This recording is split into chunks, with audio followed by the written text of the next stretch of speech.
What is your toxic family or relationship story?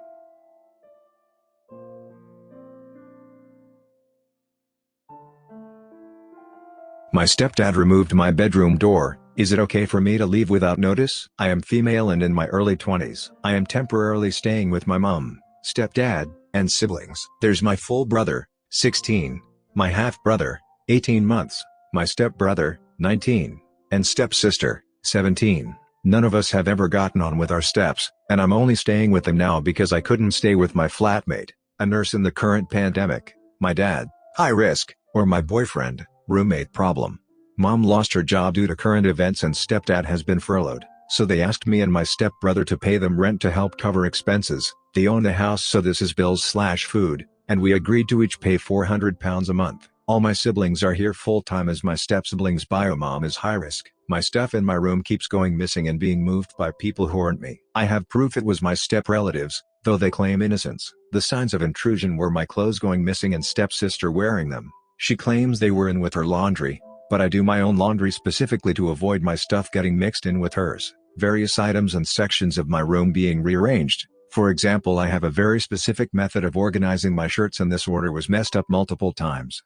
Also, snacks and drinks I bought for myself and put in my room were going missing after stepdad/stepbrother complained that I didn't share with them, even though I left plenty of snacks in the kitchen, but kept a few just for me because I'm vegetarian and eat eggs/dairy. But also try to avoid byproducts like certain kinds of food coloring/oils and gelatin. There's also been a knocking issue which 3 days ago resulted in my stepsister walking in on a video call with my boyfriend, which was both embarrassing and a mood killer. After that last thing I ordered a lock online and yesterday I fit the lock on my door. My stepdad tried to stop me, saying it's his house, and he's not allowing anyone to have locks on their door. I was a little childish, as I had my headphones on, so I just gestured to my headphones and pretended I couldn't hear him until he got frustrated and left, and I kept on fixing the lock on the door. I offered him and mom the spare key as a peace offering, but said I'd be keeping the lock for the issues described in the previous paragraph, which led to an argument about trust. Today I had several calls with clients in the office, bottom floor of the house while my room is the top floor, and told everyone I'd be in there for about 8 hours. I came out of the office at the end of my workday, went up to my room to get changed, and my door is fully gone. I asked what the F happened and my stepdad said the door was in his and mom's room and the hinges were in the wheelie bin, and that this'll teach me to disrespect him. I can't get the hinges out of the bin, and I can't get the door back upstairs on my own. Due to the layout of my room, there is no longer any privacy, unless I do everything, including getting changed, under the bed covers. I am writing this from the office. I will be sleeping on the sofa in here tonight because at least the office has a door. I have not paid rent for June yet. I complained to my boyfriend about the situation and he said to just come to his tomorrow and he'd sort out the roommate. I've packed my stuff up and put it all in my car, with the intention of leaving this morning and calling after I've arrived to tell people where I am. My brother caught me moving stuff and I had to tell him. He then called me an asshole because I wouldn't be helping out for June or giving them time to sort themselves out, and this is my only hesitation as I do feel bad about this part. Is it wrong for me to leave in without paying rent? Update: at my boyfriend's place, told them where I was. Mom is losing her crap, as is stepdad, and both want me to come back. There was another rant about the disrespect I've shown, so I've said no to returning. Is it wrong that I don't care about my ex-wife's new baby? So I got married to Emily when we were around 20 years old. We separated at 26 and our divorce was finally finalized at 28. It was incredibly drawn out and messy as there was infidelity on her part, and she kept refusing to sign papers and wanting to work on our marriage even though she was still with the guy she was cheating with. I checked out as soon as she told me and just wanted to get divorced. It finally happened. Then, I started dating my current girlfriend Sandy a few months later. We have been together for a couple years. I should add that my marriage with Emily produced no kids. So about 6 months ago, I became a dad for the first time. Yay! Sandy and I had a little boy called Theo. I didn't tell Emily this because frankly, why would I? I have no reason to have her in my life. My sister Grace still is on good terms with Emily and I have no issue with it as long as I'm not involved. Anyway, I get a random message one day from Emily congratulating me on being a dad. I figured Grace probably told her, which was true, and I found out Grace even sent pictures of my son I'd sent to her to Emily. I told Grace it's fine if she wants to be friends with Emily, but it's not cool if she sends pictures of my newborn son to my ex-wife. Sandy was pissed too and Grace apologized and hasn't sent any more pictures or info I don't want shared. Well, I thought I wouldn't hear from Emily again. Then, She told me about a month after my son was born that she was pregnant with the guy she left me for. All I said was a generic congratulations, and she got mad. That was all I had to say. I just said to her we're not in each other's lives and that why would I really care? That kid was nothing to do with me. She tried messaging me again and I ignored her. The other day, Emily messages me again and tells me she had a girl called Haley. Alright, that's cool.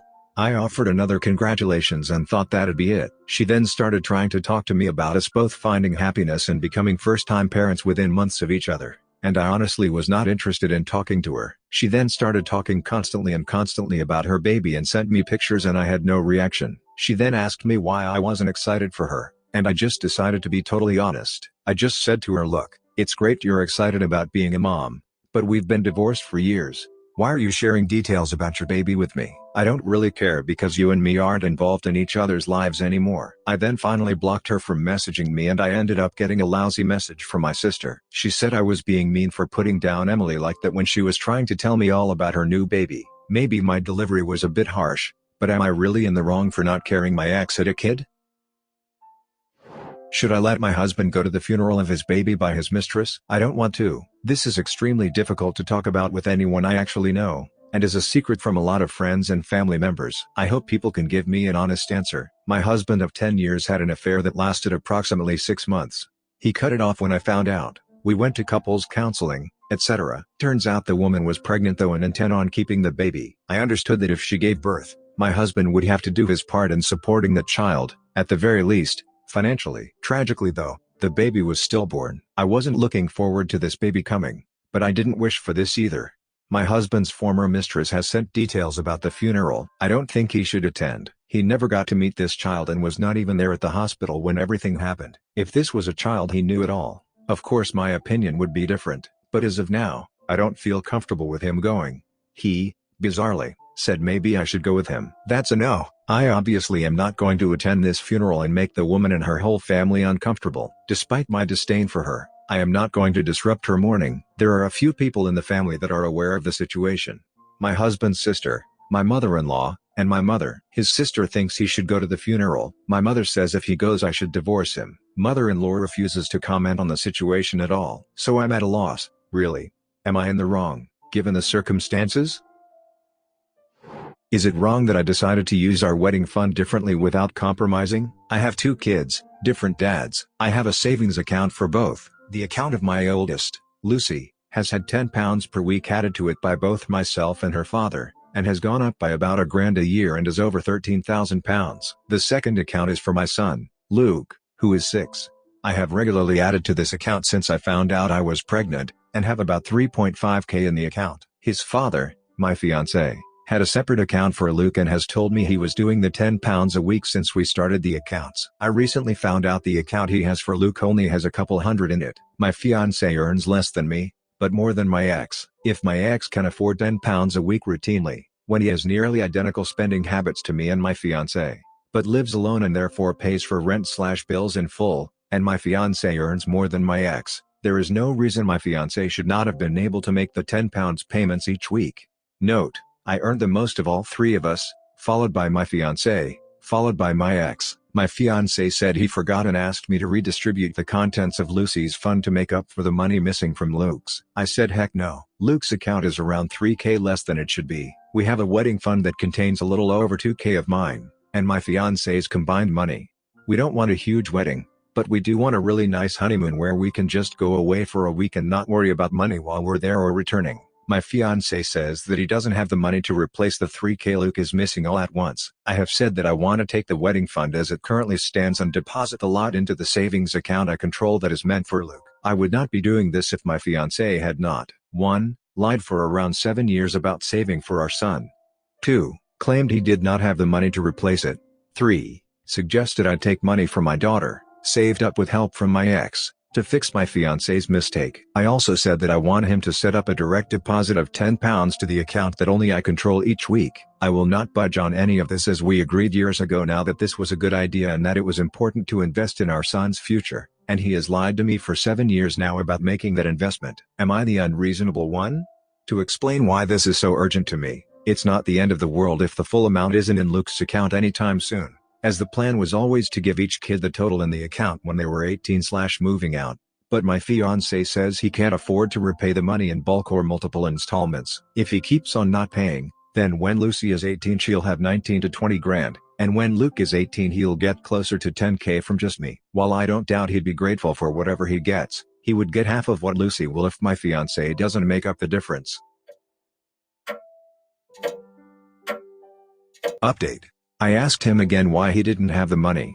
He said he just didn't. I asked him to bring up his bank statement, or payslip, or anything that shows how much money he has, bearing in mind he was last paid on the 28th and today is the 30th. He refused. I told him that if we were combining finances in any way I should be able to see where his money is going. He responded that I wasn't showing him my financial information, so I pulled up my banking app so he could see my own balance and transaction history. He then showed me his last statement, which his bank emailed him today. We had a fight, and he's staying in a hotel tonight, which it turns out he can more than afford. He has nearly 60K in his personal current and savings accounts, presumably meant solely for himself. I cannot see us getting married after this. Not ever. It's not just the trust issue, but also that he, knowing he had nearly 60K in savings, decided that it was okay to try and guilt trip me into taking money meant for my daughter to fix it for him. Is it wrong for me to maybe miss my wife's birth to attend my sibling's funeral? About a week ago my twin sister passed away suddenly. I don't want to go into the details, but I am completely devastated by grief. I loved her more than anything else in this world. Even though I rarely got to see her in person, we video chat a few times a week, and we were very close. On the other hand, I am not close at all with my parents, who are in charge of planning the funeral, which is scheduled for a weekend that is a few days before my wife's due date. It will be taking place in our hometown, which is about a 3-hour drive from where I reside. I pleaded and pleaded with them to change the date, but they've already paid and set down the non-refundable deposit, and apparently it's the best time for all of our extended family who had to coordinate with time off and other things, so there's nothing I can do in terms of getting it rescheduled. Wife cannot come because she's been ordered to move as little as possible by her OB. I tentatively brought this up with my wife and she didn't even give me a chance to explore all the possibilities. She just straight up said hell no. She said that this would damage her trust in me because I won't be there when she needs me the most, which I understand, but I cannot comprehend how she expects me to miss this. I just can't. I want to fly there the night before the funeral, and then fly back the morning after or the night of. If anything does happen I can reschedule the flight or leave immediately, but she'll be in good hands because she's got her family to take care of her while I'm gone, and I'll be on FaceTime with her whenever I can. Today I brought it up again, and I tried to be sympathetic with her, but she still refused to budge. I then told her that I understand her position, but that this is the last chance I'll get to say goodbye to my twin and there is zero chance of me missing that, absent a catastrophic event.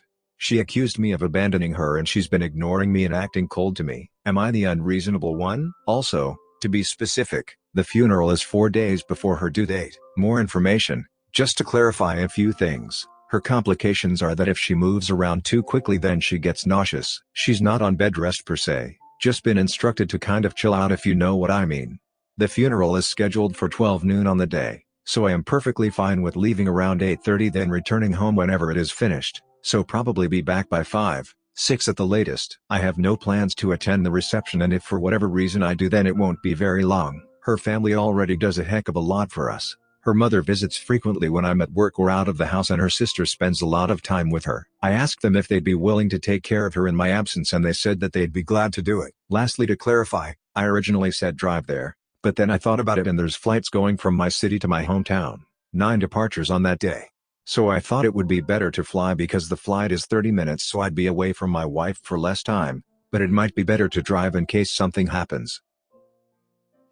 Did I mess up for not babysitting my boyfriend's daughter? My boyfriend and I have been together about 6 months. He has 1 child with his ex-fiancée. She has 3 kids total. His ex hates me, strictly for the fact that my boyfriend has moved on, and it looks serious between us. She's made it clear that I'm not allowed to be alone with their daughter in any capacity because I'm not her mom and I'm not going to be. She doesn't even like it when it's my boyfriend's weekend and we go out together as a trio for a movie. She's gone as far as saying she'd call the cops if he ever left his daughter with me. She does this with all the baby daddies. Around 11ish this morning, she starts sending me texts, hitting me up on Messenger, etc., asking me to come get her daughter and keep her for the day. Her reasoning? She got invited to a Super Bowl party and the other 2 boys were with their grandparents, and my boyfriend had to work, so could I get off my ass and come get her?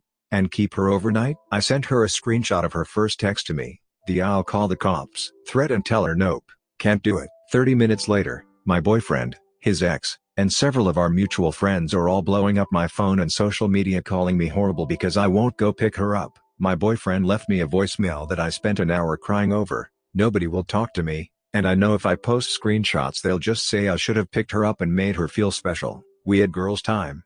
I'm still in pieces over it. I volunteered to go into work just so I won't be home alone crying. Am I the unreasonable one for not taking her up on the offer and spending the day with my boyfriend's daughter? Update. Apparently the ex had posted that her dad had a heart attack and I was refusing to pick up their daughter so she could go to the hospital. That's why everyone went nuclear, but her dad is fine. Had a good time at his own party, had no freaking clue he'd had a heart attack, apologized to me for his daughter, says she's always been a handful. I'm such a freaking idiot. Am I wrong for wanting my ex-mother-in-law to call my daughter by her name? I'm Irish. A decade ago I met ex. 2 years in, I got pregnant. We married, and when our daughter was born he let me pick her name, so I gave her a very Irish name. Fake name I'm using is Saoirse, and the real name is different, but similarly Irish and hard to say unless you've heard it already. Ex's mother-in-law, would ring once a week and come to Ireland a few times a year. I always ended up cooking and cleaning for her. She'd stay with us, and when she was on the phone ex would say, "Do you want to speak to OP?" And I'd have to talk to her. I didn't like this because she hated me, as she was very anti-Irish, and anti-me by extension. Eventually I told ex that I was done with mother-in-law. He and Saoirse can keep talking to her, but if she calls then don't put me on, and if she comes to visit she can get a hotel and they can go meet her. A few years ago ex and I began to have problems. Eventually he asked me for a divorce. The custody agreement we ended up with gave me majority custody, but he gets summer holidays and every other Christmas. He was moving back to England and asked if he could still have contact with Saoirse, so we worked out a schedule for him video calling once a week for 30 minutes. He's remarried, his wife is pregnant, and the number of calls from him has been going down, which doesn't surprise me as it's a tricky pregnancy. As he's been calling less, mother-in-law has been using his Skype account to call us in the time slots he isn't using. Because it's a video call on my laptop I can hear everything, including mother-in-law calling Saoirse by the name Sue. I didn't say anything on the call, but after I asked Saoirse if that was the first time mother-in-law did that and Saoirse said that mother-in-law gave her an English name, but she didn't like it. I asked some follow-ups and found out mother-in-law also corrects her speech when she uses Irish dialect and asks her to tone down her accent. I was fuming, but didn't do anything until the next video chat where I heard mother-in-law call her Sue, and then I asked Saoirse to go wash up, took her seat, and said, "You know her name is Saoirse, right?" Mother-in-law says it's hard to pronounce. I say it's not and break it down to sounds, Saoirse, for mother-in-law. Mother-in-law says the English name is easier, and I say that's no use if it's wrong and told mother-in-law that if I heard mother-in-law call her Sue or correct her speech again then I'd reconsider this setup.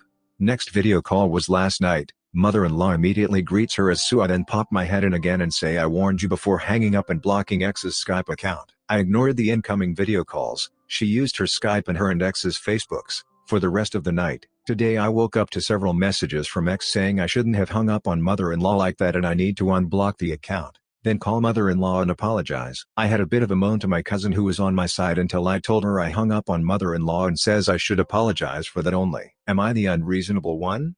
More info. Mother-in-law has 2 other children in her life, unsure of her relationship to them, but their names are Iona and Lachlan, both of which she pronounces fine, so this really isn't a case of my daughter's name being too hard. Also, F it. Her name is Roisin, pronounced Roisin. She also goes by Rosie. Mother-in-law is insisting on calling her Ruby because when my daughter pronounces Ruby her accent goes funny and sounds more English.